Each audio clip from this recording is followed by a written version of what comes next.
اس تقوی کی وجہ سے کیا کیا ملتا ہے جی؟ اس تقوی کی وجہ سے انسان کو علم نافع ملتا ہے۔ علم دو طرح کا ہے، ایک نفع دینے والا اور ایک وبال۔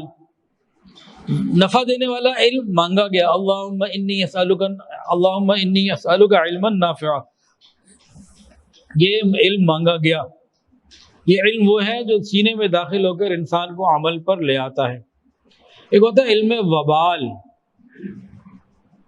یہ کون سا علم ہوتا ہے کہ انسان کے پاس علم تو ہوتا ہے کہ یہ کرنا چاہیے لیکن وہ کر نہیں پاتا۔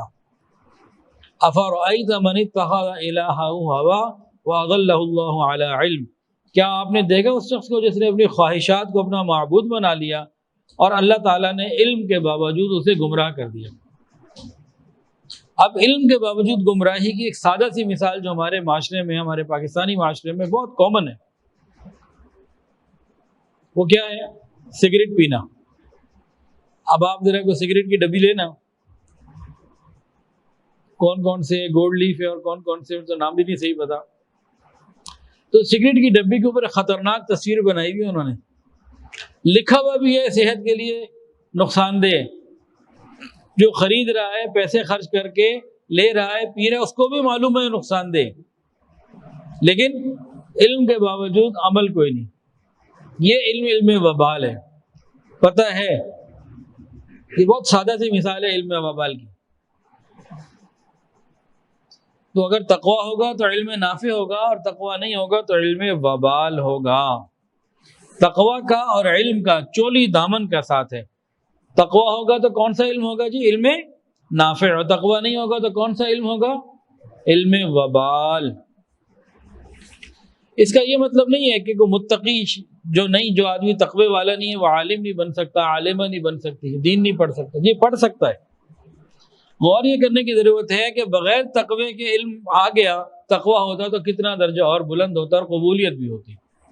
علم نافع اور علم وبال، دیکھیں جن کے اندر علم نافع ہوتا ہے نا، وہ لوگوں کے لیے بھی وہی فیصلے کرتے ہیں جو اپنے لیے کرتے ہیں، یا اپنے لیے بھی وہی فیصلے کرتے ہیں جو لوگوں کے لیے کرتے ہیں۔ جہاں علم وبال ہوتا ہے نا، لوگوں کو جو تقوی کی نصیحت کرتے ہیں خود تعویلیں گھڑتے ہیں، اپنے لیے معاملے کچھ اور ہوتے ہیں۔ قرآن مجید کے اندر اللہ فرماتے ہیں انما یخشی اللہ من عبادہ العلماء، اللہ تعالیٰ سے سب سے زیادہ ڈر رکھنے والے، گناہوں سے بچنے والے، خوف رکھنے والے کون ہوتے ہیں؟ یہ علماء کرام ہوتے ہیں۔ عالم کون ہوتا ہے؟ امام غزالی رحمۃ اللہ علیہ فرماتے ہیں عالم وہ ہوتا ہے جس بندے پر گناہوں کے نقصانات جتنے زیادہ کھل جائیں وہ اتنا بڑا عالم۔ ہم عالم کسے سمجھتے ہیں؟ جو ہر بات کا جواب دے دے، وہ عالم نہیں۔ مولانا روم رحمۃ اللہ علیہ فرماتے ہیں کہ عالم وہ ہوتا ہے جس پہ گناہوں کے نقصانات کھل جائیں۔ تقوی کی وجہ سے اللہ رب العزت انسان کو وہ علوم بھی عطا فرماتے ہیں جو کتابوں سے نہیں ملتے۔ اللہ رب العزت بالخصوص مہربانی کے ساتھ خاص علم عطا فرماتے ہیں۔ ایک نقطے کی بات ذرا سمجھ لیجئے، اہم نقطہ ہے، ایمان کا محافظ علم ہے۔ ایمان کا محافظ کون ہے؟ علم۔ اگر علم نہیں ہوگا تو ایمان نہیں بچ سکے گا۔ دو آدمی بیٹھے ہوئے، دونوں مسلمان ہیں، کوئی تیسرا آیا، اس نے کہا یار ایک منٹ کے لیے ذرا سوچ لو، ہم دو مسلمان نہیں ہیں۔ اگر ٹھیک ہے، سوچنے میں کیا ہے جناب، سوچنے میں ایمان گیا۔ اگر اس کو پتہ ہو کہ سوچنا بھی منع ہے تو ایمان محفوظ رہے گا، اور اسے جب پتہ ہے کہ اس کو علم ہی نہیں ہے تو یہ کہیں بھی دشمن لے جا سکتا ہے، باطل کسی بھی حرکت سے ہمارے ایمان میں گڑبڑ پیدا کر سکتا ہے۔ تو ایمان کا محافظ علم، اور علم کا محافظ ہے تقوی۔